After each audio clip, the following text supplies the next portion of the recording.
Hello everyone and welcome back. Today we are going to make a data of job posts in a year and 4 quarters of a year, like in the summer, and each month of a year, like in the May, and each day of a month. So let's begin. First we are going to remove this. After that we are going to use a stack area chart. Then let's drag this up. After that we are going to add our data to our visualization. And after that, let's add job title short to both y-axis and the legend.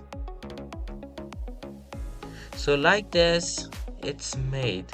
Let's dive deeper in this data. Like it's the year 2023 and in business analyst we have 49,063 job posts, and we can dive deeper in 4 quarters of a year. Like in the winter, it has the least job posts.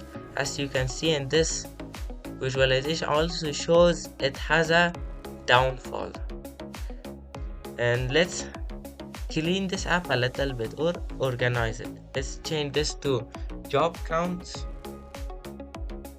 Change this to job titles.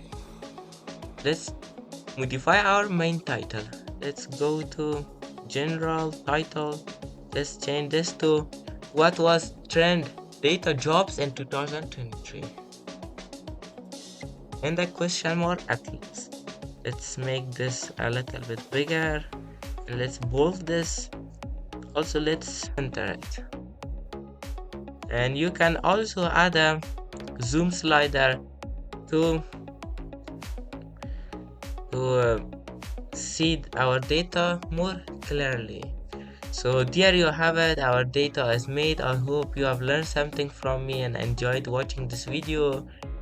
Follow me for more videos like this and have a nice time. See you on the next one.